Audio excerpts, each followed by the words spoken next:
नमस्कार, मी कल्याणी संगिनी महिला जागृती मंडळातर्फे आपल्या सगळ्यांचं स्वागत करते। आज आपल्या नवरात्र उत्सवाची चौथी माळ आपण विणणार आहोत। खरं तर आज ज्याची मुलाखत आहे तो तसा मित्र आहे, चळवळीतला साथी आहे। मी खरं तर थोडी उत्सुक आहे, कारण आजच्या निमित्ताने त्याच्याबद्दल आणखी थोड्या गोष्टी माहिती होण्याची शक्यता आहे। कारण चळवळीत आम्ही भेटत असतो, पण शक्यतो असं होतं की कार्यक्रमाच्या किंवा काही मुवमेंटचे असेल, काही रॅली असेल, मोर्चा असेल, त्याचं नियोजन असेल, त्याच्याविषयीच आम्ही बोलतो। आजूबाजूला घडणाऱ्या घटनांबद्दल आम्ही बोलत असतो। फॅमिलीबद्दल बेसिक माहिती आहे की दोघांचे म्हणजे माझे आई वडील दोघं पण आणि त्याचे वडील चळवळीत असल्यामुळे तेवढी माहिती आहे। पण आज तो चळवळीत कसा आला हा प्रश्न खरं तर मला पण आहे आणि ते जाणून घ्यायला मला नक्कीच आवडेल। आपण पण त्याच्या सगळं आतापर्यंतचं काय काय संघर्ष त्यांनी केला किंवा काय अडचणी आल्या ह्या जाणून घेऊया। मी मनोहर सरांना विनंती करते की त्यांनी तलाठी पोस्टची मुलाखत घ्यावी। थँक्यू। स्वागत करा।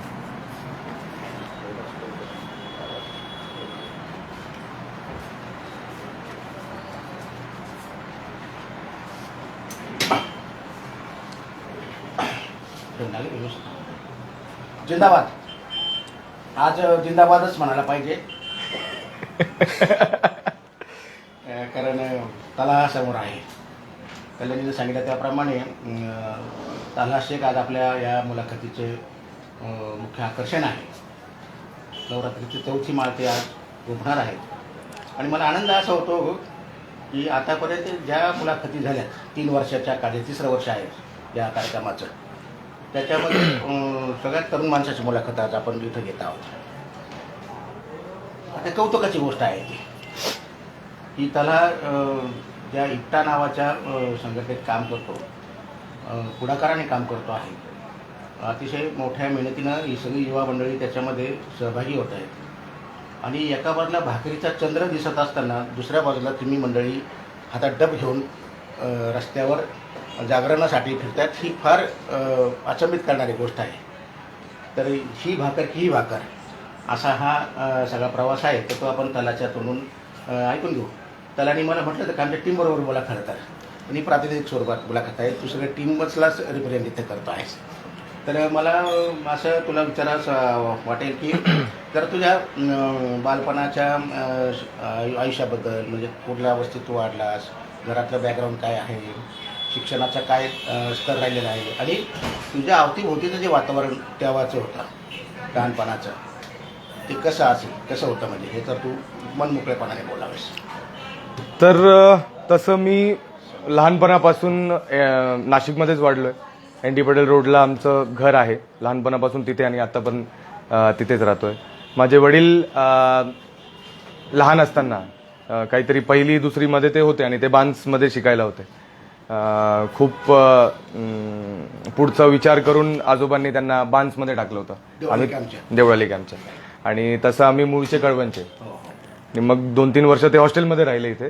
मग नाशिकमध्ये शिफ्ट हळूहळू व्हावं असं आजोबांचं मत होतं, म्हणून तेव्हा जे घर आम्ही घेतलं होतं आता पण त्याच याच्यात आम्ही राहतोय। आणि मला वाटतं नाशिकची पहिली कोऑपरेटिव्ह सोसायटी ती होती एन.टी. पटेल रोडची आमची शिवदर्शन सोसायटी। तर तिथेच वाढलो आणि एक आता जस्ट सुचलं मला की दूध बाजारात माझा जो हॉस्पिटल आहे, काय नाव आहे त्याचं, नाव रेश्मा डॉक्टर तिथली आहे, त्या चांगलंच नाव आहे। तर त्या एरियाचं जे नाव आहे त्याचं नाव आहे तलावाडी। आणि त्या नसीम हॉस्पिटल जो आहे तिथे माझा जन्म झाला। आणि ते मूळ नाव जे आहे ते तलावाडी असं आहे का? नाही, तलावाडी नाव आहे तिथे, पण मग तिथून आता जाता येताना मी सगळ्यांना सांगतो की माझं जन्म इथे झाला, त्याच्यामुळे याचं नाव तलावाडी ठेवलेलं आहे। मग त्याच्यानंतर माझं शाळेतलं शिक्षण सुरुवातीला निर्मलामध्ये झालं। 3री 4थी पर्यंत मला वाटतं मी 3री पर्यंत मी निर्मलामध्ये होतो। त्याच्यानंतर निवेरामध्ये जायला लागलो। घरची परिस्थिती चांगलीच होती, तसं काही म्हणजे अगदी संघर्ष काही गोष्टीसाठी करावं लागलं असं नव्हतं।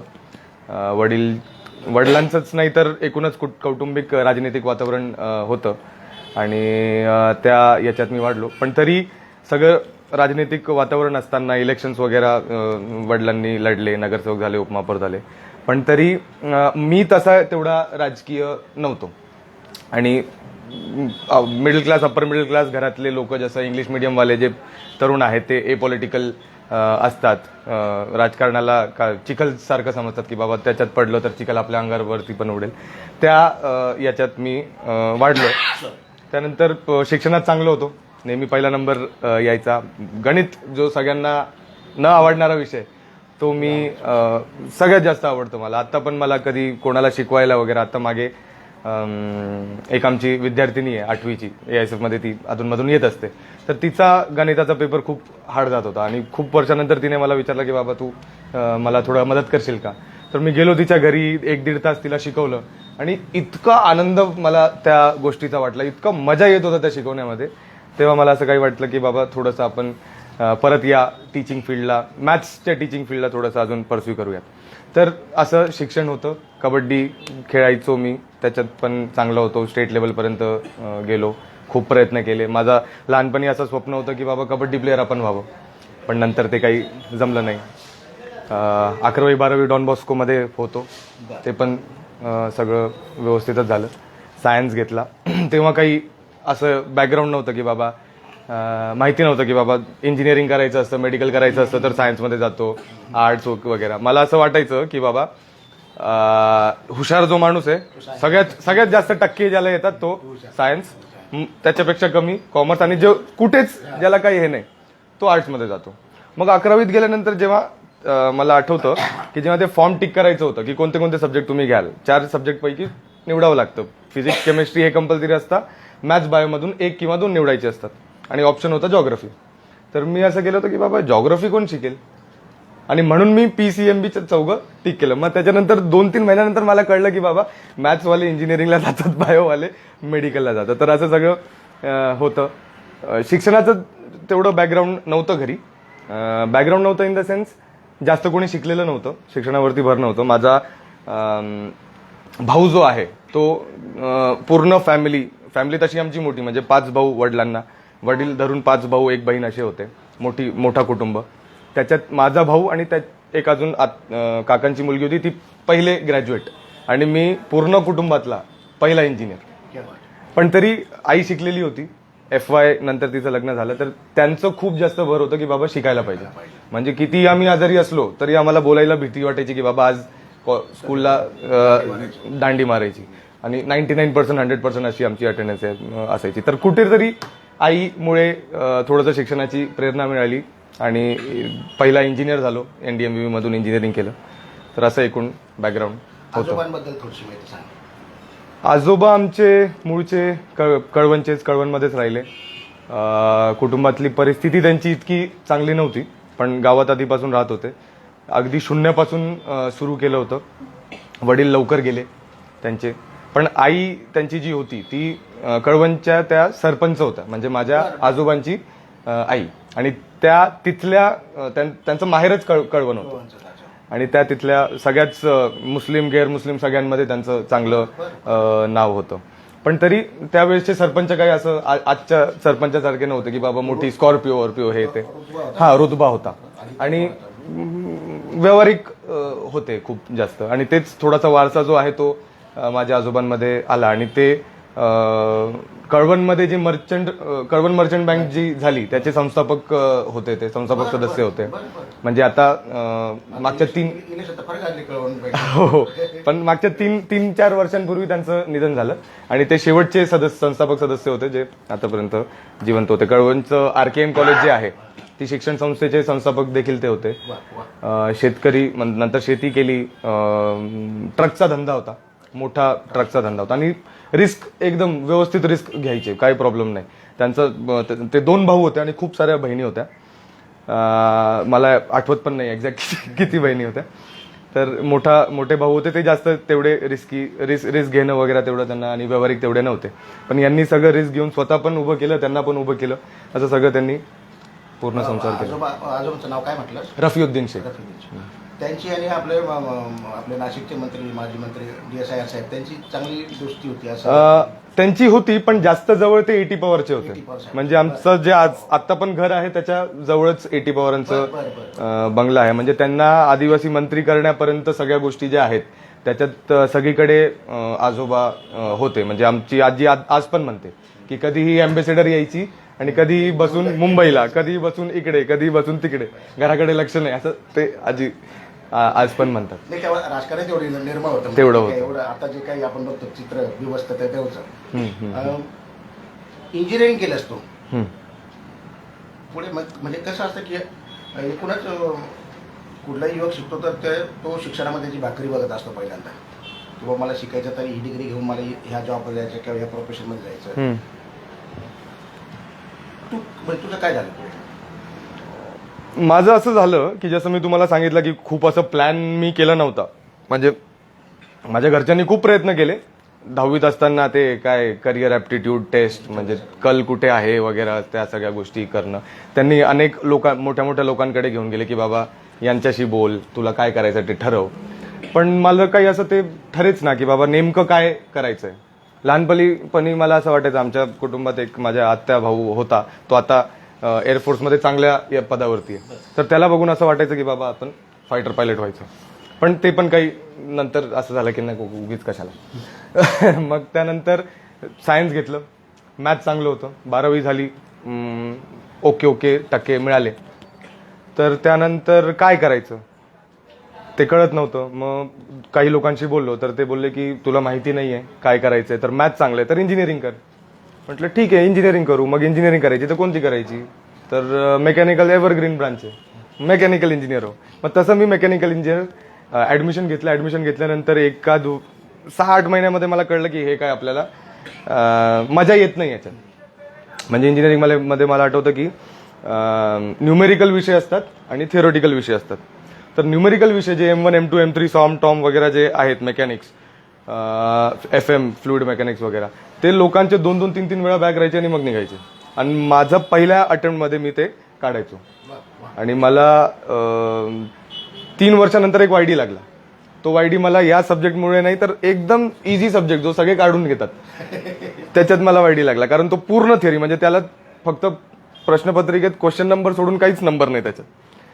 म्हणजे इतकं ते होतं. आणि मी दुसऱ्या वर्ष नंतर मी सांगितलं आईला की बाबा मला काही जमत नाहीये, मला हे सोडायचं, मी काहीतरी BSc इन मॅथ्स वगैरे असं काहीतरी करेल. पण ते बोलले की आता हे बघ, तू स्वतःहून घेतलेलं ॲडमिशन, तुला कोणी प्रेशराईज केलेलं नाही आहे, असं नाही, आम्ही काही हे म्हणत नाही. तर मग एवढं कर की 2 वर्ष घातलेत तर 2 वर्ष अजून घालून कंप्लीट करून घे, मग तुला जे आवडेल ते कर. मग ते तसं करत करत इंजिनिअरिंग केली. मग इंजिनिअरिंग करत असताना चळवळीत आलो आणि चळवळीत मग खूपच जास्त एकदम भारावून गेलो की बाबा हे काहीतरी करायला पाहिजे, काहीतरी जे समाजाची परिस्थिती आहे ते बदलायला पाहिजे. आणि त्यामुळे मग सगळं चळवळीला आलो. म्हणजे काही असा इन्सिडन्स घडला की मित्रांबरोबर आलो आपण, किंवा आवड म्हणून जाऊयात, की नेमकं काय आहे असं त्याच्या मागे, कुठली चळवळ? त्याच्या मागे बॅकग्राऊंड असं आहे की मी जसं तुम्हाला सांगितलं की पूर्ण एपॉलिटिकल होतो. पण मला लहानपणापासून मी जास्त बाहेर जायचो नाही खेळायला वगैरे. सगळे मोठे होते माझ्यापेक्षा, बाहेर जायचो. तर आता पण माझ्या घरचे मला चिडवतात की बाबा तलहा जब जाता था बाहर तो 5 मिनट में वापस आ जाता था, रो के चिटिंग विटिंग करके वापस आ जाता था. कारण मला आवडायचंच नाही, ते सगळे मोठे होते, माझ्या वयाचे नव्हते. तर मी घरातच राहायचो. आता घरात राहायचो तर आई वडील सकाळी उठून पेपर वाचायचे. तर मग हळूहळू मला पण ती सवय लागली पेपर वाचायची. आणि मी पॉलिटिकली अवेअर होतो, पण तरी असं वाटायचं की बाबा पॉलिटिक्स नको. आणि ते मला वाटतं 2017 की 18 मध्ये आसिफावाला जे प्रकरण घडलं होतं काश्मीरमध्ये जे झालं होतं, तोपर्यंत मला असं वाटत होतं म्हणजे ते जे अब की बार मोदी सरकारवाले जे मेसेजेस आहेत ते असं मजेसाठी मी पण फॉलो केले, फॉरवर्ड केलेत त्यावेळेस, की बाबा जे काही चालू आहे ते चांगलं नाही चालू आहे. काँग्रेस जे आहे ते पूर्ण करप्ट आहे. अण्णा आंदोलनाचं पूर्ण सगळं तो पार्श्वभूमी होती. आणि सोर्स काय होता तर मीडिया, इलेक्ट्रॉनिक मीडिया होती आणि पेपर होतं. तर एकूण त्याच विचारधारेचं मी पण झालो होतो की बाबा नरेंद्र मोदी काहीतरी बदलाव काहीतरी करेल. आणि मग आल्यानंतर 2018 पर्यंत 4 वर्ष त्यांना झाले होते. तरी मला असं वाटत होतं की नोटबंदी झाली, हे झालं, डिमॉनिटायझेशन झालं, इतर सगळ्या गोष्टी झाल्या. मला असं वाटत होतं की ग्राउंडवरती दिसतंय की हे सगळं काही वर्कआउट होत नाही. पण डोक्यात असं होतं की बाबा माणूस चांगला आहे, हेतू चांगला आहे, पण गोष्टी घडत नाही. ठीक आहे, घडतील गोष्टी आज नाही तर उद्या. तर त्या पद्धतीचा मी सपोर्टर होता नरेंद्र मोदीचा. मला पार्श्वभूमी पण ही माहिती होती, घरी सांगायचे 2002चे दंगे असं तसं, पण तरी मला असं वाटायचं की ठीक आहे, तेव्हा केलं असेल, आता चांगला माणूस आहे. तर या सगळ्या विचाराचा मी होतो. पण आसिफाच्या वेळेस प्रकरण असं झालं की ते जेव्हा मला कळलं तेव्हा मला जास्त गोष्ट ही हिट झाली, जे मी न्यूज एक वाचली होती की बीजेपीच्या लोकांनी त्या रेपिस्टच्या समर्थनार्थ रॅली काढली. आणि मी एकदमच असं हे झालो की बाबा हे शक्यच कसं काय, म्हणजे एखादी पॉलिटिकल पार्टी जी सत्तामध्ये आहे ती असं करूच कसं काय शकते. रेपिस्टच्या बाजूने कसं, म्हणजे तुम्ही कितीही क्रूर असाल. आणि तिथे कुठेतरी मग बीजेपी नरेंद्र मोदीचा थोडासा तो एक क्वेश्चन मार्क आला की बाबा हे नेमकं काय. आणि तेव्हा कॉलेजच्या ग्रुप्समध्ये मला आठवतंय की 2 प्रवाह, आता पण काही इन्सिडेंट झाले की 2 प्रॉपर असे लॉजिकल प्रवाह येतात आणि कोणताही वाचलं की आपल्याला वाटतं की बाबा हे करे किंवा हे करे. तर तसं तो समोरचा बाजू पण येत होता. आणि तो समोरचा काउंटर आल्यामुळे मग मी थोडंसं विचार करायला लागलो, मग मी थोडंसं वाचायला लागलो. मग मी सुरुवात केली, कसं तरी कुठून तरी मी वायरपर्यंत आलो, द वायर जे आहे तिथपर्यंत आलो. मग स्क्रोल, न्यूज क्लिक वगैरे हे सगळं मी वाचायला लागलो. मग सगळ्या एक एक गोष्टी कळत गेल्या. मग खूप सारे न्यूज न्यूजमध्ये JNUचा इन्सिडेंट यायचा, JNU इन्सिडेंट, किंवा JNU फेम, JNU कॉन्ट्रोवर्सीवाला कन्हैया कुमार असं काहीतरी यायचं. तर मग मी ते बघितलं की बाबा कन्हैया कुमार कोण आहे, JNU नेमकं काय झालं होतं त्यावेळेस. आणि मग तिथून कुठेतरी मी लँड झालो त्या युट्यूबच्या त्याच्या फ्रीडम स्क्वेअरच्या भाषणावरती. फ्रीडम स्क्वेअरचा जो त्याने हिस्टॉरिक जो भाषण, म्हणजे आता पण बोलताना माझा चेहरा एकदम हे होतं. आणि ते ऐकल्यानंतर मी बापरे, मला काय झालं होतं मला कळेना. मी आतापर्यंत तो व्हिडिओ कमीत कमी 70 ते 80 वेळा बघितला असेल पूर्ण. आणि त्या शेवटच्या घोषणा ज्या आहेत ते तर मी खूप वेळा ऐकले. तर एकदम मग कन्हैयाचे भाषण ऐकू लागलो आणि त्याचं जे लॉजिक आहे, त्याचे तो ज्या पद्धतीने रेटॉरिक हे करतो, मी एकदम भक्त झालो कन्हैयाचं, एकदम भक्त की बाबा कन्हैया करेल ते ओके, कन्हैयाचं आपण भक्त. आणि मग तसं करत करत मग आपण आपल्या पातळीवरती काय करू शकतो, तर मी काही पोस्ट शेअर करायचो की बाबा शिवाजी महाराजांचा इतका मोठा पुतळा गरजेचा आहे का, जेव्हा भूकेने आपण मरतोय वगैरे वगैरे, ते सगळं रेटॉरिक मी टाकायचो. तर तिथून कुठेतरी विराजचा एक मित्र आमच्या कॉलेजमध्ये होता, त्याने सांगितलं की बाबा, विराजशी कॉन्टॅक्ट करून दिला की बाबा असं असं आहे. आणि तेव्हा मला आठवतंय 20 ऑगस्ट 2018 दाभोळकर स्मृती व्याख्यान जो आहे तिथे कन्हैया कुमार येणार होता. काहीतरी 10-11 तारखेला मला विराजने संपर्क केला की बाबा असं असं आहे, तू येशील का. तर तेव्हा मला पहिला तर हे झालं की बाबा AISF नाशिकमध्ये आहे, हे खूप चांगलं वाटलं मला की बाबा कन्हैया ज्या संघटनेचं आहे ती संघटन आहे, ते बॅनर नाशिकमध्ये आहे. तोपर्यंत मला माहिती नव्हतं. मग मी त्याला फक्त एकच प्रश्न केला की कन्हैया से मिलाएगा क्या. तो म्हणे हा ऑफकोर्स आपलाच माणूस आहे. म्हटलं ठीक आहे, मग मी येतो. हिरो से मिलने का मौका. मग तो थोडंसं कॅम्पेन केलं. मला आठवतं की त्याची जी नियोजनाची मीटिंग होती, कितवी मीटिंग होती माहिती नाही, तेव्हा मी पहिल्यांदा त्याच्या आदल्या दिवशी विराजला आणि अविनाशला मी हाजीला भेटलो होतो. हाजीला आम्ही चहा पिला, 2-3 तास आम्ही गप्पा मारल्या. मग त्यानंतर त्याने पुढच्या मीटिंगला इन्व्हाइट केलं. मी इथेच बसलो होतो.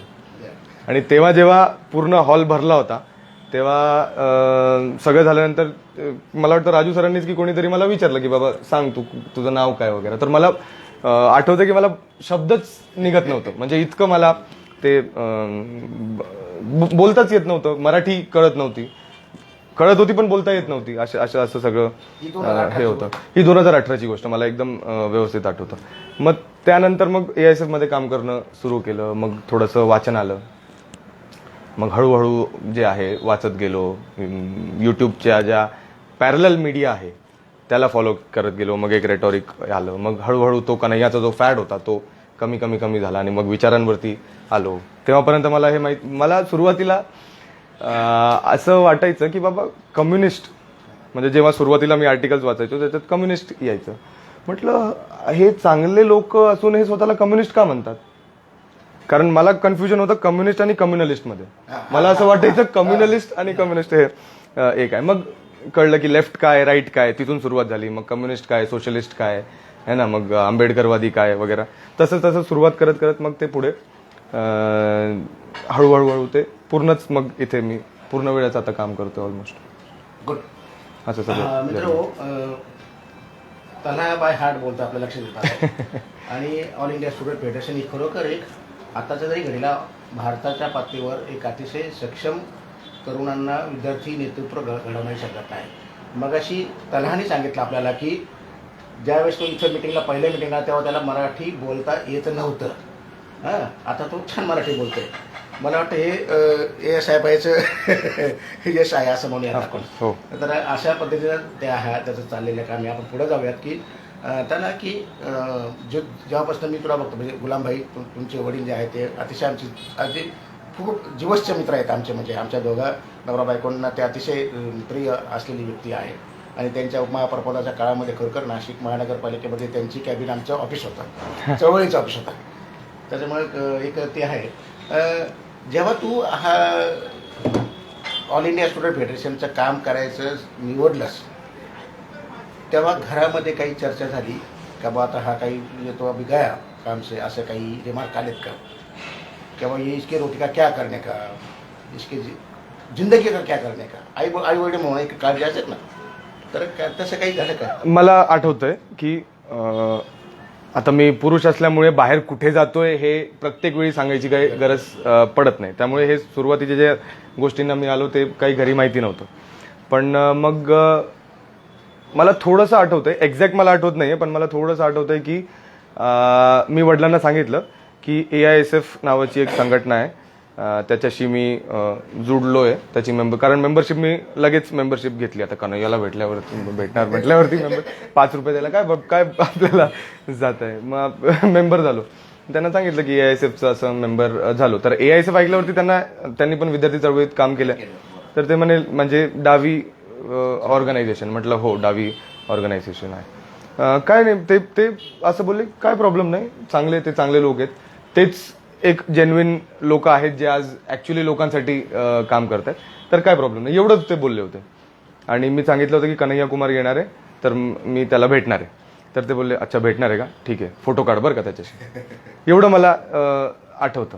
तर असं सुरुवातीला तर काही हे नव्हतं त्यांना माहिती नव्हतं की इतका एकदमच घुसून जाईल.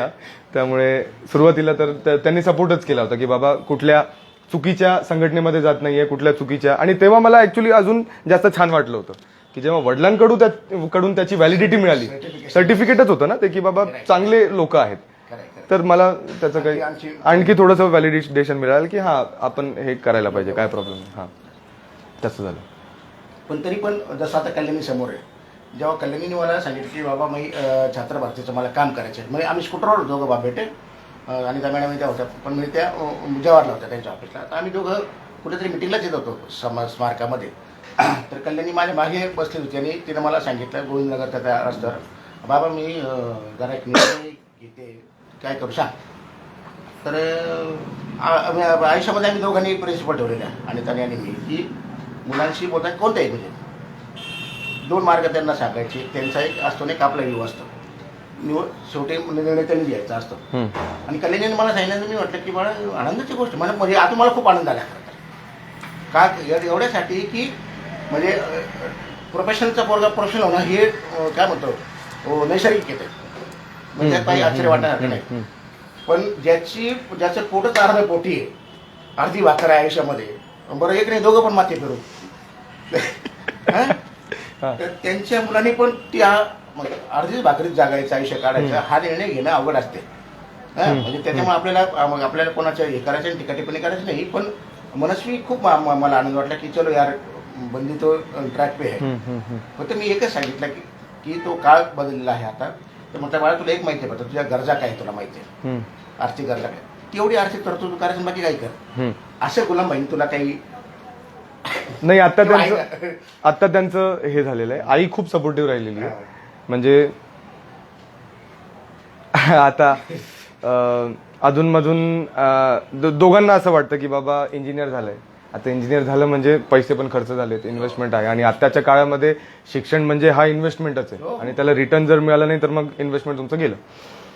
आणि त्यातल्या त्यात आम्ही 3 भाऊ आणि माझी एक बहीण आहे लहान. तर चौघांमध्ये शिक्षणामध्ये मीच चांगला होतो आणि त्या एरियामध्ये माझ्याकडून अपेक्षा होती, त्यांच्याच नाही तर सगळ्यांच्याच. कारण जेव्हा मी पहिला यायचो, जेव्हा मीच शिक्षणामध्ये काहीतरी चांगलं करायचो, तेव्हा सगळेच लोक माझं कौतुक करायचे आणि सगळेच म्हणजे मला आठवतंय सगळेच लोक जेव्हा माझी ओळख करून देत होते एक 12वी फर्स्ट इयरमध्ये पर्यंत असताना, तेव्हा असं खूप चांगलं बोलायचे की हा खूप हुशार आहे, हा काहीतरी करेल है ना. आणि मी कुटुंबात सगळ्यात लहान मुलगा आहे, मग मला खानदान का आखरी चिराग पण म्हणतात. तर त्यामुळे माझ्याकडून अपेक्षा होत्या, पण त्यामुळे तो अपेक्षा भंग झाल्यामुळे त्यांना तो वाईट वाटतो आणि त्यांना स्वतःसाठी नाही तर माझ्यासाठी हे वाटतं की बाबा आता तू करतोय ठीक आहे, पण पुढे काय करशील, पुढे कसं जगशील नेमकं याच्यावरती. तर तू चांगले पैसे कमव, चळवळीला पण वेळ दे, पण चांगले पैसे कमव आणि पैशांनी पण सपोर्ट कर, असं त्यांचं म्हणणं आहे. तर अधूनमधून ते दोघेही मला असं आठवड्यातून 10-15 दिवसातून एखादी असं मेसेज किंवा फोटो येत असतो, इथे नोकर भरती, तिथे नोकर भरती, असं तसं हा येत असतो. पण मागच्या काही काळामध्ये थोडंसं त्यातल्या त्यात आर्थिक दृष्ट्या इंडिपेंडंट झाल्यामुळे ते पण थोडंसं त्यांना रिलीफ आहे. आता थोडंसं आहे ना, लोकांना प्रेक्षकांना माहिती नाही आपल्या, आपण फेसबुक लाईव्ह करतो आहोत. ऑल इंडिया स्टुडंट फेडरेशनचं नेमकं काम कसं चालतं, जितकं तुला माहिती तितकं, तर मला असं वाटतं की त्याच्यावर तू बोलावं, म्हणजे त्या मुवमेंटवरच बोलावं. All India student federation movement कशी चालते, म्हणजे आत्ताचं त्यांचं असलेलं स्वप्न काय आहे आणि त्याचा मार्ग काय आहे, म्हणजे ते तू आपण पण करू शकतो जुडा असं. तर ऑल इंडिया स्टुडंट फेडरेशन ही देशातील पहिली राष्ट्रीय पातळीवरची विद्यार्थी संघटना आहे, ज्याची स्थापना all India student federation AISF ही पहिली विद्यार्थी संघटना आहे जी राष्ट्रीय पातळीवरती स्थापन झाली. 1936 मध्ये त्याची स्थापना झाली आणि पढाई लढाई साथ साथ जे आहे, स्टडी अँड स्ट्रगलचा जो मोटो आहे, जो आता आम्हाला अभिमान वाटतो की ऑलमोस्ट सगळ्याच विद्यार्थ्यांनी. भगतसिंगाचा फोटो खूप वापरतो, त्याचा काही रेफरन्स तुम्ही सांगशील? हो, ते पण सांगतो ना. तर स्टडी अँड स्ट्रगल जो आहे हा ऑलमोस्ट सगळेच विद्यार्थी संघटना ऑल ओव्हर इंडिया, तो कोणतीही संघटना असो, ते हा स्लोगन वापरतात. तर तो स्लोगन सगळ्यात आधी ऑल इंडिया स्टुडंट फेडरेशनने दिला. आणि भगतसिंगांची जेव्हा फाशी झाली 1931 मध्ये, त्या काळात त्यांचे जे साथी होते त्यांनी कुठेतरी कम्युनिस्ट आयडिओलॉजीशी, वैज्ञानिक समाजवादी आयडिओलॉजीशी, लेनिनवादी आयडिओलॉजीशी त्यांनी बांधिलकी ठेवली आणि त्यांनी पुढाकार घेऊन विद्यार्थ्यांमध्ये जे आपली स्वातंत्र्य चळवळ आहे, कारण स्वातंत्र्य चळवळ जी आहे ती फक्त राजकीय स्वातंत्र्य पुरता मर्यादित न ठेवता त्याला थोडंसं आर्थिक आणि सामाजिक कडे पण घेऊन जायला पाहिजे आणि विद्यार्थ्यांचा सहभाग हा स्वातंत्र्य लढ्यामध्ये असायला पाहिजे. यासाठी त्यांनी भगतसिंगांचाच विचार पुढे ठेवून ती संघटना स्थापन केली. आणि आता मागेच आमचं बिहारमध्ये राष्ट्रीय अधिवेशन झालं, त्याच्यात परत नवीन विद्यार्थ्यांची, नवीन नेतृत्वाची निवड झाली. तर आम्ही एकूणच ज्या सगळ्या आमच्या मागण्या आहेत की बाबा KG to PG हा मोफत, सक्तीचं आणि वैज्ञानिक शिक्षण मिळायला पाहिजे. म्हणजे फक्त मोफत आणि सक्तीचं नाही पाहिजे ते, तर ते वैज्ञानिक पण पाहिजे. म्हणजे तिथे जर तुम्ही डार्विन काढत असाल, तिथे मनुस्मृती हे करत असाल, तर त्याला पण आम्हाला आमचा विरोध आहे. या मुद्द्यावरती आम्ही देशपातळीवरती काम करतोय. फक्त विद्यार्थ्यांचे इश्यूज नाही तर एकूणच सामाजिक जे सगळे सामाजिक, राजकीय, आर्थिक जे इश्यूज आहे त्याच्यावरती ऑल इंडिया स्टुडंट फेडरेशन हा देशभर काम करते. ऑलमोस्ट सगळ्याच राज्यांमध्ये आमची संघटना आहे. आताच्या घडीवरती 15 लाख विद्यार्थी सभासद ऑल इंडिया स्टुडंट फेडरेशनचे आहेत आणि वेगवेगळ्या पातळीवरती आम्ही लढे देत असतो. पण मुख्य 3-4 ज्या मुख्य म्हणजे आपल्या काही डिमांड्स होण्या किंवा त्या कुठल्या आहेत आपल्या? आमचा जो मोटो आहे तो आहे सायंटिफिक सोशलिझम, प्रोग्रेस आणि पीस. म्हणजे वैज्ञानिक समाजवाद, म्हणजे समाजवाद युटोपियन जो समाजवाद आहे तो नाही. आम्हाला वैज्ञानिक समाजवाद, जो एक समाजाच्या बदलाची जी प्रक्रिया आहे त्याच्यातून येणारा जो समाजवाद आहे तो अपेक्षित आहे आणि त्याच्यासाठी आम्ही लढतोय. तर त्याच्यासाठी शिक्षणामध्ये काय पाहिजे, तर सध्याचं जे आहे NEP जे आलेलं आहे ते पूर्णपणे आपण सगळेच म्हणतो की कॉर्पोरेटायझेशन, सेंट्रलायझेशन आणि कम्युनलायझेशन ते शिक्षणाचं करतायत आणि एकूण सामान्य माणूस म्हणजे मागासवर्गीय आणि आर्थिकदृष्ट्या मागासवर्गीय विद्यार्थी सोडूनच द्या, मध्यमवर्गीय लोकांना सुद्धा शिक्षण घेण्यासाठी अफोर्डेबल राहणार नाही अशी ती व्यवस्था NEP मध्ये होणार आहे. आणि त्याचा आमचा त्याला विरोध आहे. आणि त्याला एक काउंटर म्हणून, फक्त विरोध नाही करायचा तर काउंटर म्हणून आम्ही पीपल्स एज्युकेशन पॉलिसी ही डेव्हलप केलेली आहे. त्याचा कन्सेप्ट आता आमच्याकडे रेडी आहे, ते आम्ही या अधिवेशनात पब्लिश केलं आणि त्याच्यावरती प्रॉपर फॉर्म्युलेशन, तो ऍक्ट कसा असायला पाहिजे त्याच्यावरती काम चालू आहे. त्याचसोबत बनेगा Bhagat Singh national employment guarantee act नावाचं जे ऍक्ट आहे, कायद्याचा मसुदा आहे, ते आम्ही तयार केलेलं आहे. आणि कन्याकुमारी ते हुसेनीवाला जे पंजाबमध्ये आहे, भगतसिंगांचं जे वारसा तिथे आहे, तिथपर्यंत आम्ही लॉंग मार्च काढला होता. तो प्रश्न थोडासा हे झाला, हे पॉप्युलर जागरूकता त्याच्यासाठी करण्यासाठी.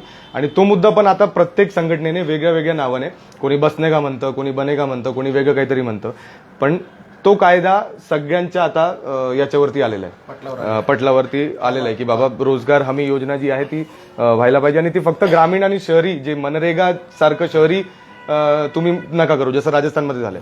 ते एक प्रोग्रेसच, एक पाऊल पुढेच आहे, पण तरी जे आम्ही मागतोय ते नाही. आमचं म्हणणं असं आहे की रोजगारचा जो हक्क आहे तो मूलभूत हक्कांमध्ये टाकण्यात यावा. म्हणजे जसं मी नेहमी हे म्हणताना नेहमी मुकुंद रानडेंचं उदाहरण देतो. ते एका याच्यामध्ये म्हटले होते की मी काय आज रोजगार मागत नाही, मी आता 26 वर्षांचा आहे, मी काय आज रोजगार मागत नाही. मी जेव्हा जन्माला आलो होतो तेव्हा मी तुम्हाला सांगितलं होतं, मी जन्माच्या आधी जेव्हा कळलं होतं की माझा जन्म होणार आहे, तेव्हा पण कळवलं होतं की बाबा जन्म होणार आहे एका बाळाचा. मग मी जन्माला आल्यावरती तुम्हाला सांगितलं होतं, बर्थ सर्टिफिकेट तुम्हीच दिला होता की बाबा तू जन्माला आलायस, तुम्हाला कळवलं होतं. शिक्षणामध्ये जेव्हा एंट्री केली तेव्हा पण तुम्हाला कळवलं होतं. 18 वर्ष मी शिक्षण घेतलं तेव्हा पण तुम्हाला संधी होती की बाबा आता तुम्ही रोजगार निर्माण करा. ऑफकोर्स 10वी झाल्यानंतर, 12वी झाल्यानंतर, ग्रॅज्युएशन झाल्यानंतर मी रोजगाराचा हक्क मागणार आहे. तर एवढे वर्ष जर तुमच्याकडे होते तर तुमचा हे काम आहे की तुम्ही सगळ्यांसाठी रोजगार उपलब्ध करून द्यावा. आणि जर तुम्ही तो रोजगार उपलब्ध करून देऊ शकत नाही तर सगळ्यांना त्यांच्या स्किल अनुसार, म्हणजे स्किल्ड असेल, अनस्किल्ड असेल किंवा सेमी स्किल्ड असेल, त्या कुवतीनुसार त्यांना वर्क वेटिंग अलाउन्स मिळायला पाहिजे. बेरोजगार भत्ता नाही, आम्ही आमच्या मर्जीने बेरोजगार नाही. जो पण रोजगार मागतोय त्याला रोजगार जर देऊ शकत नाही तर त्याला वर्क वेटिंग अलाउन्स तुम्ही द्यायला पाहिजे. तर बनेगाचं जे आहे ते आमचं एक मुख्य मागणी आमची आहे. तर ह्या 2 मागण्या ज्या आहेत त्या प्रमुख आहेत. या व्यतिरिक्त अनेक छोट्या मोठ्या मागण्या असतात. साहेबच्या ज्या मिटिंग झाल्या असतील आतापर्यंत, अनेक मिटिंग तो अटेंड केल्या असतील, आंदोलनं बरेच झाले असतील, तर असे प्रमुख कुठले आंदोलनं महाराष्ट्रात, महाराष्ट्राबाहेर ज्याच्यामध्ये सक्रिय सहभाग नोंदवला आतापर्यंत? AISFच्या आम्ही तसं बघायला गेलं तर आता आम्ही कंत्राटीकरांची जी भरती आहे त्याच्यावरती एक मोठा लढा आम्ही देतोय, त्याचा मी भाग आहे. सुरुवात आम्ही त्याचा निषेध करण्यापासून केली. ते सगळ्या ज्या प्रती आहेत कंत्राटी भरतीच्या, जे राज्य शासन करतंय, त्याच्या आम्ही प्रती जाळल्या, त्या सगळ्या गोष्टी केल्या. आणि त्याच्या विरुद्ध एक मोठा हे आम्ही करतोय. हिवाळी अधिवेशनावरती मोठा हजारोंच्या संख्येत विद्यार्थी घेऊन जाण्याचा आमचा प्लॅन आहे. याच्या आधी कोविडच्या काळात जेव्हा एक्झाम झाल्या नव्हत्या, जेव्हा लेक्चर झाल्या नव्हत्या, जेव्हा ऑनलाईन सगळे लेक्चर झाले होते, तेव्हा देखील सगळ्या युनिव्हर्सिटीने, सगळ्या कॉलेजेसने, सगळ्याच गव्हर्नमेंट असो कोणी असो, ते सगळ्या यांनी एक्झाम फीस घेतली होती. आणि ती एक्झाम फीस जी होती ती नेहमीसारखीच होती. तर आमचं खूप मोठा आंदोलन आम्ही त्यावेळेस केला होता की बाबा एक्झाम फीस जी आहे ती माफ झाली पाहिजे, सरसकट माफ झाली पाहिजे. कारण एक्झाम घेतलीच नाही, शेवटी त्यांनी ऑनलाईन एक्झाम घेतली. ऑनलाईन एक्झामसाठी खर्च नाही, म्हणजे गुगल फॉर्म आहे, ते तुम्हाला चेकिंगचा तिथे खर्च नाही, तिथे पेपरचा खर्च नाही, तिथे इन्व्हिजिलेटरचा खर्च नाही, तिथे सुपरवायझरचा खर्च नाही, तिथे बेंचचा कसलाच खर्च नाही ना, कसलंच हे खर्च नाही. थोडंफार खर्च आहे ते तुम्ही तुमच्या याच्यातून करा. आणि आधी तर एक्झाम झालेच नाही, ते तर पासच केलं. तर मग एक्झाम फीस जी आहे ती परत करण्यासाठी आम्ही मोठा आंदोलन राज्यभरात केला होता. त्यात नाशिकमध्ये प्रामुख्याने आम्ही ऑलमोस्ट 1 महिनाभर साखळी उपोषण सिव्हिलच्या समोर केलं होतं. आणि एक मोठा मोर्चा देखील अधिवेशनावरती, मोर्चा तर आम्हाला नाही शक्य झालं, ती परवानगी वगैरेचा सगळा इश्यू होता, कोविडचा काळ होता. तर आम्ही निदर्शने केली होती मुंबईमध्ये. आणि तो एक मोठा लढा त्यावेळेस झाला होता. शेतकरी आंदोलन जे झालं त्याच्यात AISFचा मोठा वाटा होता आणि त्याच्यात आम्ही पण सहभागी होतो. AISF 2 वेळेस जथ्था घेऊन महाराष्ट्रामधून गेला होता. एकदा किसान सभेच्या जथ्यासोबत गेला होता आणि एकदा AISF AIYF all India youth federation, जशी AISF आहे तशीच ऑल इंडिया युथ फेडरेशन आहे, आमचा संयुक्त जथ्था आम्ही तिकडे नेला होता. आणि तिथले जे आमची संघटना आहे पूर्ण, बिहार असेल, UP असेल, दिल्ली असेल, हरियाणा असेल, पंजाब असेल, तिथले लोक त्या कोऑर्डिनेशन कमिटीजमध्ये होते आणि 1-2-3 चांगले उपक्रम तिथे चालू केले होते. म्हणजे आमचे जे जनरल सेक्रेटरी आहे विक्की महेसरी, त्यांच्या पुढाकाराने तिथे एक लायब्ररी सुरू केली होती. हा, आणि तो पण पहिला उपक्रम होता आणि याच्यावरती मग बाकीच्यांनी सगळं त्याला इमिटेट केलं होतं. आणि ती एक वाचन चळवळ झाली होती की बाबा आम्ही बसलोच आहे तर आम्ही वैचारिक काम पण करू. तर या सगळ्या आंदोलन म्हणजे म्हणजे जे हे होते ना, आपले सिंगू बॉर्डर होती, बाकी जे शहाजहापूर बॉर्डर होती, त्या सगळ्या बॉर्डरवरती, सिंगू बॉर्डरवरती मला वाटतं तो प्रयोग पहिल्यांदा आम्ही केला होता. तू कुठं कुठे जाऊन शेतकरी आंदोलनामध्ये? मी शहाजहापूरला गेलो होतो, पण मी जेव्हा गेलो होतो तेव्हा किसान सभेचा जथ्था होता आणि किसान सभेच्या जथ्यामध्ये आम्ही इप्टा आणि AISF असं दोन्ही संघटना म्हणून आम्ही नाशिकवरून, नागपूरवरून, मुंबईचे काही कार्यकर्ते असे त्याच्यात होते. आणि ते आम्ही डायरेक्ट गेलो नव्हतो, तर मुंबईवरून निघाला होता तो मोर्चा, तो जथ्था, तो नाशिकमध्ये आला होता. नाशिकमध्ये आम्ही त्याच्या जोडलो होतो. स्वागत आपण गोल्फ क्लबला, ईदगाह मैदानला केला होता. मग त्याच्यानंतर तो गेला जळगावला, मग असं करत करत करत आम्ही नागपूरला पोहोचलो. असे अजून 2-3 जथ्थे जे आहे ते नागपूरला, महाराष्ट्राचे नागपूरला भेटले. तिथे मोठी सभा झाली. मग तिथून आम्ही मध्य प्रदेश मार्गे, राजस्थान मार्गे शहाजहापूरला गेलो होतो. आणि आम्ही जाताना आम्हाला वाटतं की 4-5 दिवस लागले होते, कारण आम्ही ठिकठिकाणी थांबून, मोर्चे काढून, सभा घेऊन, मीटिंग घेऊन तसं जात होतो. आणि तो एक्सपिरियन्स इतका वेगळ्या पद्धतीचा होता. म्हणजे इतक्या लोकांशी आम्ही संवाद केला, इतक्या आमच्यासोबत कलाकार लोक होते. तर आम्ही 2-3 नवीन रचना देखील केल्या होत्या, कविता वगैरे, त्या याच्या शेतकरी आंदोलनाला घेऊन. तो एक खूप चांगला अनुभव होता. शहाजहापूर बॉर्डरला, जो राजस्थान हरियाणा बॉर्डरवरती ते होतं, तिथे आम्ही गेलो होतो. तेव्हा तू बरेच गाणी गायलीस. तेव्हा मी कोरसमध्येच असतो नेहमी, मी असं लीड करत नाही. एखादं गाणं आता झालं पाहिजे, एखादं गाणं तुझ्या आवडीचं. मग शेतकऱ्यांबद्दल बोलतोय आपण, तर शेतकऱ्यांविषयीच आपण एक जे गवाणकरांनी गाणं लिहिलंय, जे आपल्या याच्यात पण होतं, पाठ्यपुस्तकात पण होतं. एक मिनिट.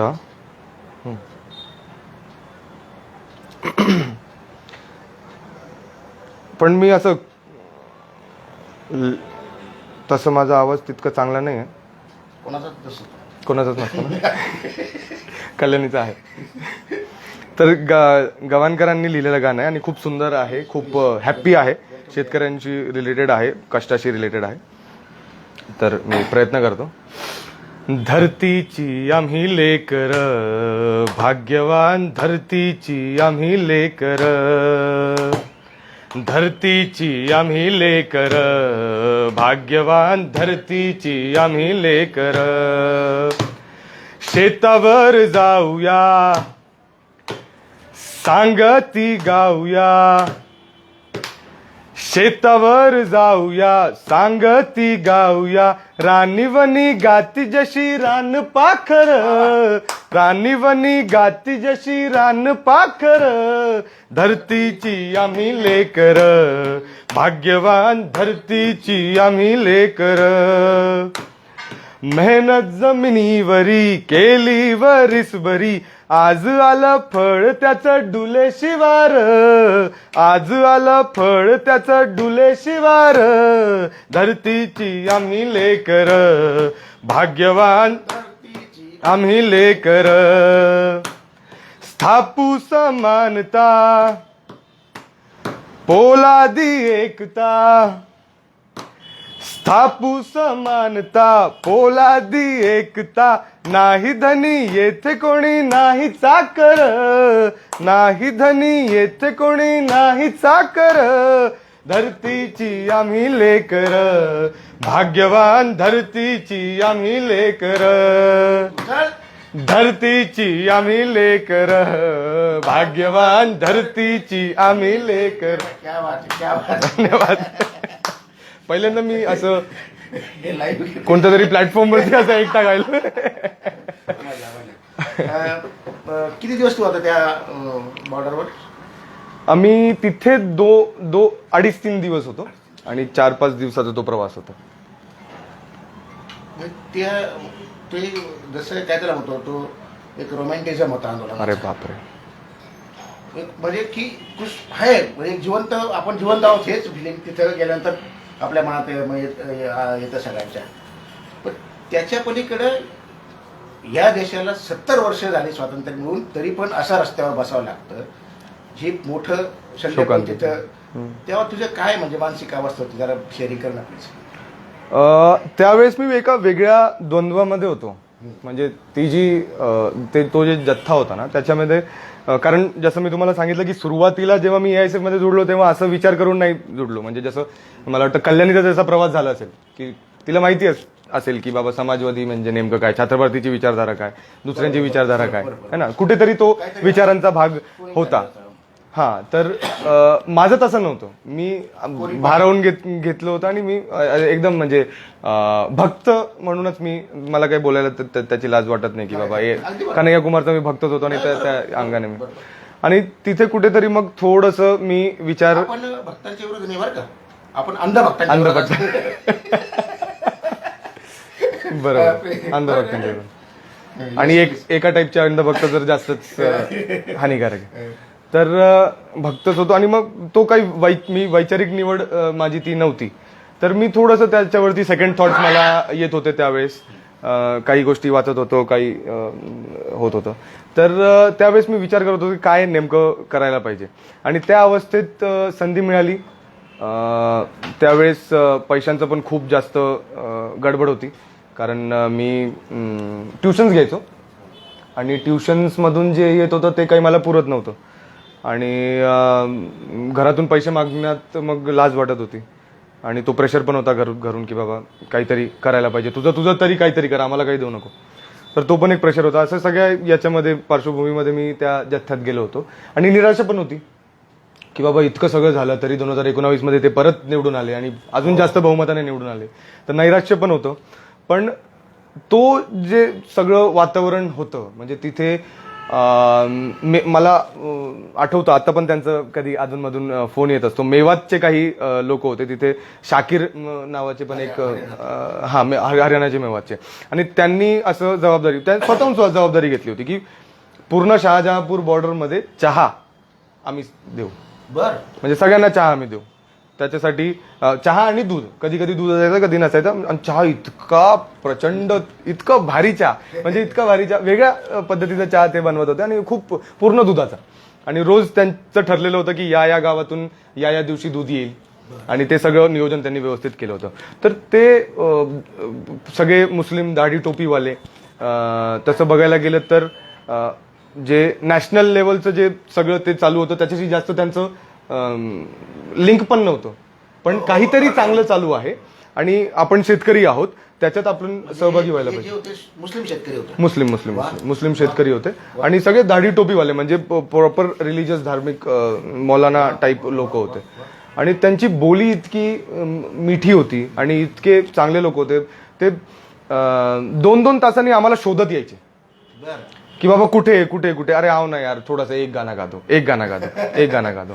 आणि सुरुवातीपासून ते म्हणायचे की एक महफिल जो है वो सिर्फ हमारे लिए, वो हमारे लिए करो. हमारे जो कुटिया म्हणतात ते टेंट, हमारा जो टेंट है उसमें आके प्लीज हम थोड़ा सा बात भी करेंगे, हम एक दूसरे में को जान भी लेंगे शाम के टाइम में, क्योंकि मग पूर्ण वेळ गर्दी असायची. तर पहिला दिवस नाही झाला, दुसरा दिवस असं काहीतरी आमचं चुकत होतं की बाबा आज हे झालं ते उद्या ते झालं. तर शेवटच्या दिवशी ते बोलले की अभी तुम चले जाने वाले हो, अगर अभी तुम नहीं आए तो फिर तुम हमको नाराज करके जाओगे. तर आम्ही शेवटी तिथे गेलो, आम्ही गाणं गायलो वगैरे सगळ्या गोष्टी. तर त्याचं हा एक उदाहरण आहे.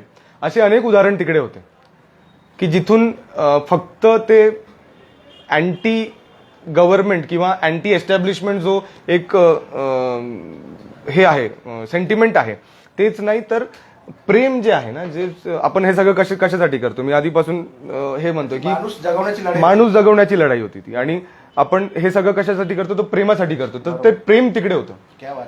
आणि जो संघर्ष ते करत होते, ऑफकोर्स त्याचं वाईट वाटत होतं की एवढं सगळं करावं लागत होतं, पण तरी एक होप त्याच्यातून दिसत होतं की बाबा इथून काहीतरी होईल. आपण सगळे जे बघत होतो टीव्हीवर किंवा जे काही सोशल मीडियावर असेल, म्हणजे त्या संघर्षकांना किंवा त्या आंदोलकांना माहिती होतं का आंदोलन कधी संपेल, पण ते रोज फ्रेश दिसायचे. रोज फ्रेश दिसायचे.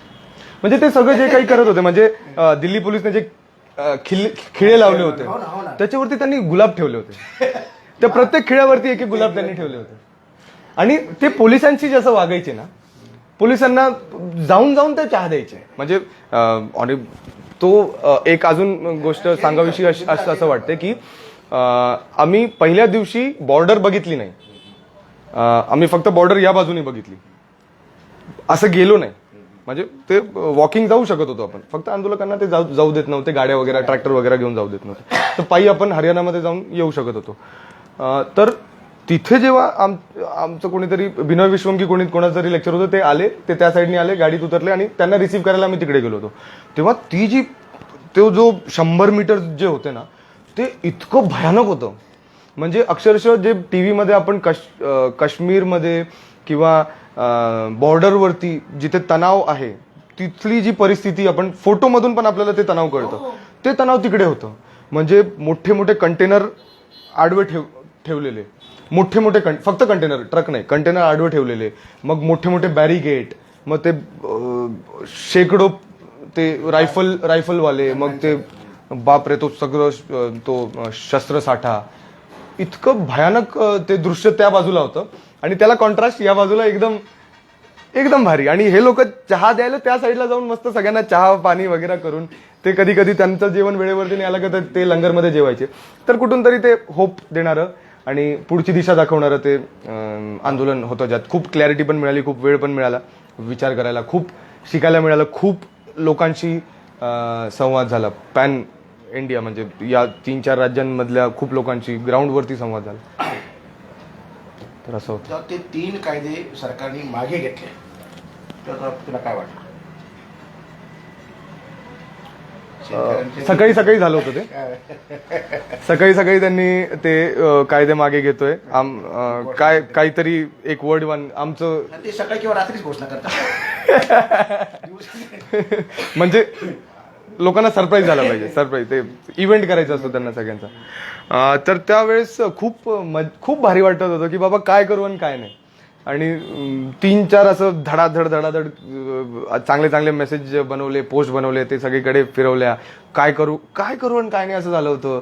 मग 2-3 लोकांना फोन केले की बाबा आपण जमूयात, आपण काहीतरी याचं पेढे वाटूयात, काहीतरी करूयात. आणि मग सगळ्यांनी मिळूनच ठरवलं होतं की बाबासाहेब आंबेडकर पुतळ्यावरती आपण जमायचं आणि त्याचा जल्लोष करायचा. आणि तो जल्लोष एक वेगळ्या प्रकारचा जल्लोष होता. त्यात तो सगळं जो अजून होप देणारा होतं ना ते. म्हणजे जेव्हा 26 जानेवारी म्हणजे आम्ही जानेवारीमध्ये सुरुवाती 8 जानेवारी वगैरे मध्ये आम्ही दिल्लीची ती यात्रा सुरू केली किंवा संपवली, असं काहीतरी झालं. आणि 26 जानेवारीला महाराष्ट्रभरातील किसान सभा, सगळ्याच किसान संघटनांनी 26 जानेवारीला इथे करायचं ठरवलं होतं.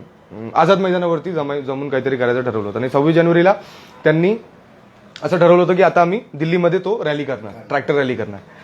तर शेतकरी जेव्हा त्या याच्यात पोहोचले, लाल किल्ल्यापर्यंत पोहोचले, तर ती बातमी जेव्हा आली तेव्हा त्याची दुसरी साईड आम्हाला माहिती नव्हती की बाबा तिथे जे पोहोचले ते थोडासा राडा झाला, ते वरती चढले वगैरे, असे काही सामाजिक अँटी सोशल एलिमेंट्स वगैरे ते होते, त्याबद्दल माहिती नव्हतं.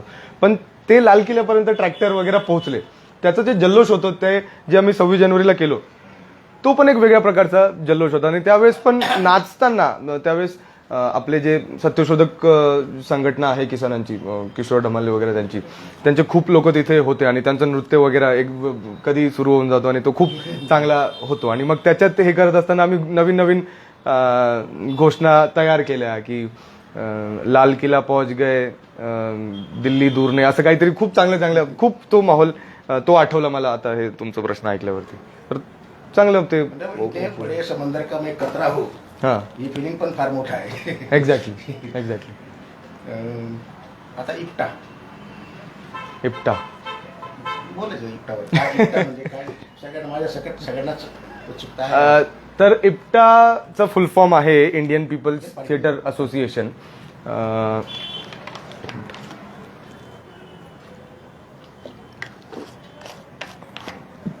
त्याला हिंदीमध्ये आपण भारतीय जननाट्य संघ पण म्हणतो, इंडियन पीपल्स थिएटर असोसिएशन. तर त्याची स्थापना देखील स्वातंत्र्याच्या आधी झाली. 1943 साली त्याची स्थापना झाली. आणि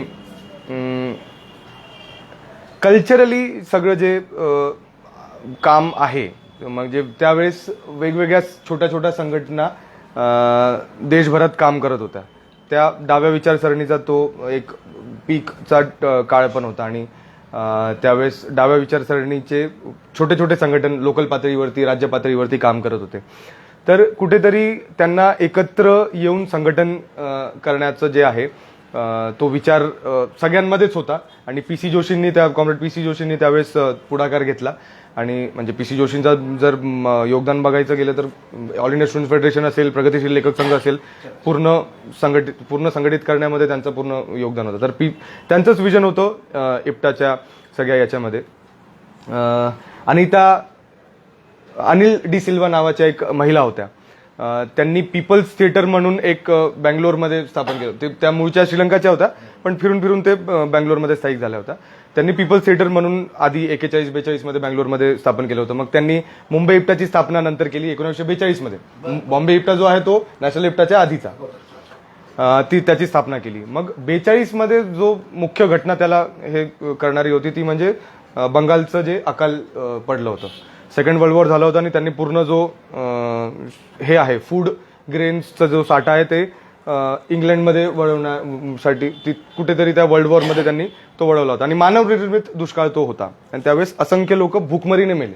म्हणजे अक्षरशः ज्यांनी भूकाय बंगाल हे परफॉर्मन्स जे आहे त्यांनी लिहिलं, त्यांचं नाव मी आता विसरतोय. त्यांनी जेव्हा हे बघितलं की रस्त्यावरती त्यांना ढीग दिसलं, डेड बॉडीचं ढीग दिसलं भूकमरीने मेलेल्या. आणि त्यांनी भूकाय बंगाल नावाचं एक परफॉर्मन्स क्रिएट केलं. आणि त्याचं भारतभर त्यांनी त्याचे प्रयोग केले. भारतभर वेगवेगळ्या संघटनांनी त्यांना सपोर्ट केलं.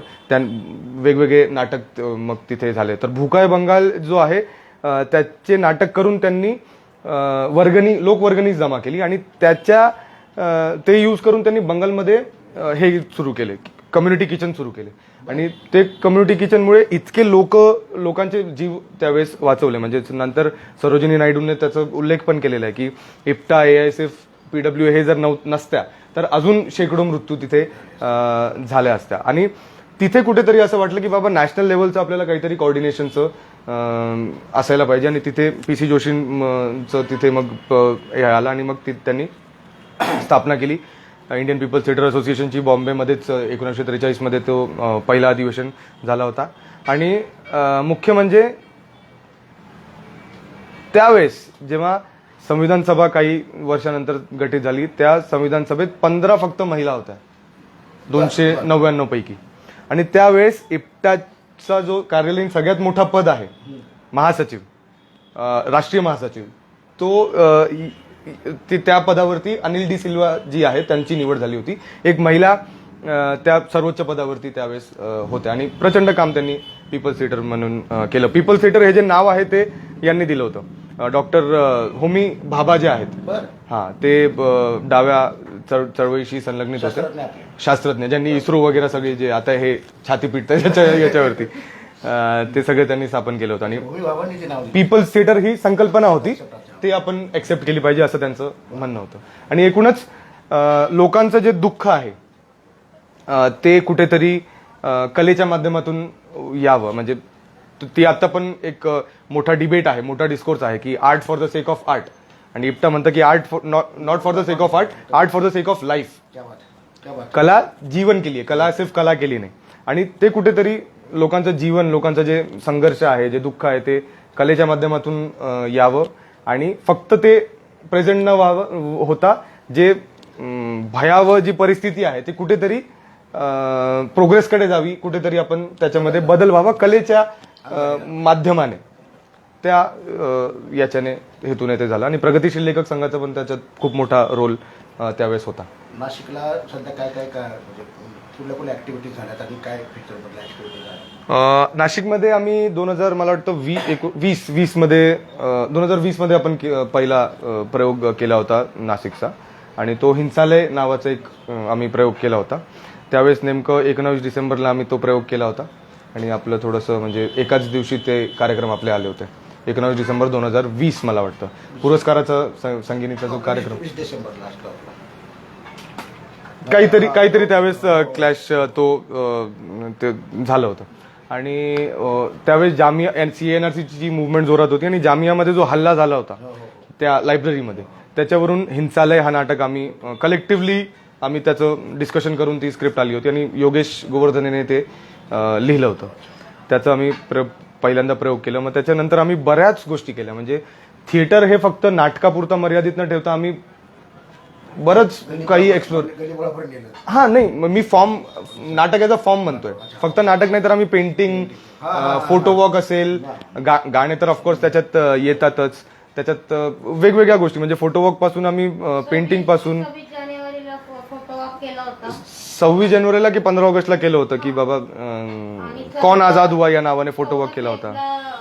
इन्कलाब इश्क नावाचा आम्ही तो खूप चांगला कार्यक्रम झाला होता की ज्याच्यात जसं आपण बोललो की रेव्होल्युशनचं जे नातं आहे, क्रांतीचं जे नातं आहे ते कशाशी आहे तर प्रेमाशी आहे. तर इन्कलाब इश्क नावाचं आम्ही असं वेगवेगळं प्रयोग आम्ही स्क्रीनिंग पासून, काव्य संमेलन पासून, ग्राफिटी स्पर्धेपासून, म्हणजे खड्डे जे मागच्या वेळेस झाले होते त्याच्यावरती आम्ही ग्राफिटी स्पर्धा घेतली. ग्राफिटी म्हणजे तुम्ही त्याच्यावरती आर्ट करा आणि त्याला आम्ही बक्षीस देऊ. तर अशा वेगवेगळ्या पद्धतीचं आम्ही करतोय. सध्या आम्ही एक राज्यनाट्याचं एक तयारी करतोय. प्रथम पुरुष नावाचं एक नाटक आहे, संकेतने ते लिहिलंय, संकेत सीमा विश्वासने, आणि खूप चांगली स्क्रिप्ट आहे, रिअलिस्टिक स्क्रिप्ट आहे. त्याची तयारी चालू आहे आणि सोबतच मोठी तयारी जी चालू आहे ती ढाई आखर प्रेम म्हणून इप्टाची एक यात्रा असते. कबीरचं जे ढाई आखर प्रेम नावाची ते दोहा आहे, तिथून ते इन्स्पिरेशन घेऊन मागच्या 2 वर्षांपासून ते चालू आहे. पण ते फक्त नॉर्थ बेल्टमध्ये होत होतं. यावर्षी ते पूर्ण देशभरात होत आहे. 28 सप्टेंबरला ती चालू झाली आणि 30 जानेवारीपर्यंत ती असणार आहे. म्हणजे भगतसिंग जयंतीपासून गांधींच्या स्मृती दिवसापर्यंत ते असणार आहे. आणि त्याच्यात आम्ही वेगवेगळ्या राज्यांमध्ये वेगवेगळ्या डेट्स दिलेल्या आहेत आणि तिथे कबीरचा, रैदासचा, जो तुकारामचा, सगळ्यांचा जो प्रेमाचा संदेश आहे तो घेऊन आम्ही लोकांमध्ये जाणार आहोत. श्रम आणि प्रेम याचं जे नातं आहे, म्हणजे असं आहे की बाबा कबीर हे फक्त प्रवचन नाही द्यायचे, तर ते बुनकर होते आणि ते बुनता बुनता ते प्रेम पण बुनायचे. आणि तिथून त्यांचं, त्या श्रमातून त्यांचं जे प्रेम आहे, रैदास पण सगळेच जे होते ते श्रमातून त्यांचं हे आलं होतं. आणि त्या श्रमाकडे आणि त्या प्रेमाकडे आपण परत जायला पाहिजे या सगळ्या नफरतच्या काळात. तो प्रेमाचा संदेश आम्ही गावोगावी घेऊन जाणार आहोत, परफॉर्मन्सेस करणार आहोत, तिथल्या लोकांशी संवाद साधणार आहोत. तर आता बिहारमध्ये आणि राजस्थानमध्ये ती यात्रा झाली आहे, पंजाबमध्ये आहे, महाराष्ट्रामध्ये ती 19 ते 24 जानेवारी असणार आहे. आम्ही रायगड ते महाड असं किंवा नाशिक काळाराम मंदिर ते कुठला तरी एक स्पॉट असं करण्याचा ते प्रयत्न करणार आहोत. 6 दिवसाची ती यात्रा आहे. तर त्याची तयारी खूप जोरात चालू आहे. एकदा कधीतरी आपण म्हणजे इप्टाच्या नाशिकच्या टीम सोबतच एक परिसंवाद किंवा चर्चा आपण नक्कीच करू. आता सगळे मेंबर्स काही एका तयारीमध्ये आहेत चालेल सांगितलं. तर नाशिकमधले कोण मेंबर्स आता आपल्यासोबत आहेत, म्हणजे तुम्ही जे लिडिंगमध्ये आहेत त्याचे नावं तरी घेतले नुसते लोकांना कळण्यासाठी? काय नाशिकचे खूप लोक आहेत तसे. म्हणजे आम्ही नेहमी जेव्हा सुरू केलं होतं तेव्हा कोरोनाचा काळ होता आणि जे आर्टिस्ट जे बाहेर गेलेत आपले नाशिकचे ते इथेच होते. तर त्यामुळे मोठा चंक आपल्याकडे होता जे वैचारिक दृष्ट्या चांगले होते. आता कोणी लंडनला गेले, कोणी मुंबईला गेले, असं सगळं झालंय. पण आता सध्या मुक्ता आहे, संकेत त्याच्यात आहे, अजून बरेच लोक त्याच्यात, अपूर्व आहे, अपूर्व इंगळे आहे. मग त्यानंतर तसं बघायला गेलं तर अनेक लोक आहेत इप्टामध्ये. अवेश लोहिया आहे, कल्याणी पण अधूनमधून आमचीच आहे. आम्ही तर असं म्हणतो की कल्याणी पण आमची आहे. बरेच लोक. मित्र,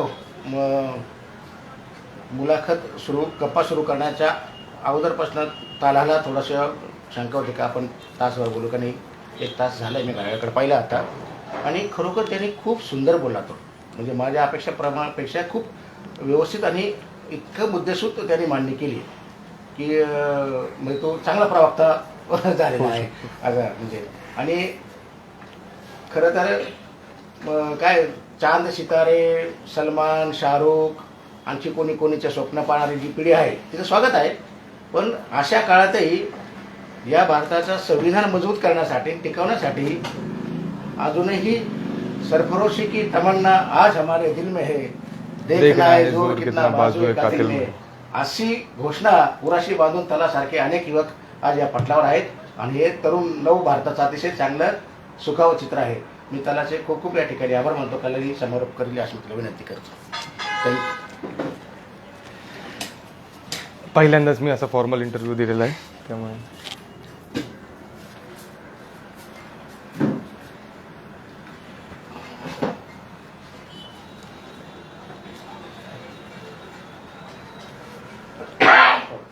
खरं तर सगळ्यात पहिले थँक्यू मनोहर सरांचे की त्यांनी तलाचं नाव घेतलं की इट्टा याच्यात यावी नवरात्राच्या व्याख्यान मालिकेमध्ये, म्हणून घेतलं.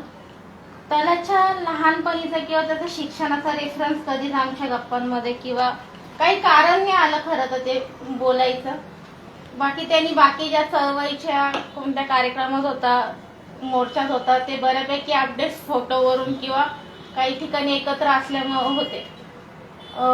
दुसरं, तलाची माझी म्हणजे मला तो जास्त जवळचा वाटला. आम्ही समता फेलोशिपला एकत्र होतो आणि कराडला आम्ही चाललो होतो फेलोशिपच्या एका वर्कशॉपसाठी. आणि संगमनेरला गेलो आणि मला निरोप आला की माझे आजोबा वारले. आणि सेम सिक्युअर होतं, मी डायरेक्ट रडायला लागले. तो त्यांनी खूप शांतपणे शांत होतो, तर तुला मी पण सोबत हवा आहे का, मी येतो. आणि मी त्याला सांगितलं की नाही मी जाईल, फक्त तू माझी बॅग घेऊन जा.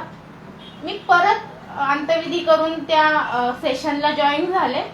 पण ते 3-4 दिवस होतं आमचं सेशन आणि मी परत 10व्यासाठी लवकर. पण त्या 3-4 दिवसामध्ये तलानी आणि संकेतनी खूप काळजी घेतली. म्हणजे मी भावनिक खूप डिस्टर्ब होते आणि ते सेशन पण त्या अर्थाने खूप भावनिक होतं. म्हणजे आमचा समारोप ज्या दिवशी झाला त्या दिवशी आम्ही सगळे रडलो होतो, बिकॉज त्यांनी एक ऍक्टिव्हिटी घेतली होती आणि आम्ही अक्षरशः अर्धा तास सगळेजण शांत बसलेलो होतो. म्हणजे 10-12 तुम्ही इमॅजिन करू शकता की 10-12 जण एकत्र बसले आणि कसलाच आवाज नाहीये. म्हणजे आम्ही रडलो नव्हतो, आम्ही काही म्हणत नव्हतो आणि अर्धा तासाने एकामेकाला फक्त म्हटलं चहा घेणार आहे का, देन तो समारोप होता. सो ती माझ्या बाजूने त्यालासाठी ते मैत्री क्लोज होण्याचं ते एक कारण होतं. त्याला खरंच खूप छान बोलला. म्हणजे त्याने मला फोन केला की यार कल्याणी प्रश्न सांग ना, काय काय मला टेन्शन आलंय. पण खरंच तो खूप मनापासून बोलला आणि ज्या ज्या ठिकाणी त्याला आनंदाचे क्षण होते ते त्याच्या चेहऱ्यावर आत्ता पण त्याचे भाव दिसत होते. किंवा शेतकरी आंदोलनाचा निकाल लागल्यानंतर ज्या फिलिंग्स आल्या त्याला ते आता पण त्याच्या चेहऱ्यावर दिसत होत्या. सो त्याला तुला पुढच्या वाटचालीसाठी खूप खूप शुभेच्छा. आणि आपण हे मुलाखत संपली असं डिक्लेअर करूया. ही आमच्याकडून छोटी एक भेट त्याला आणि इप्तासाठी. Thank you thank you thank you. हे नाव त्यालाच आहे पण इप्तासाठी थँक्यू. मला पण खूप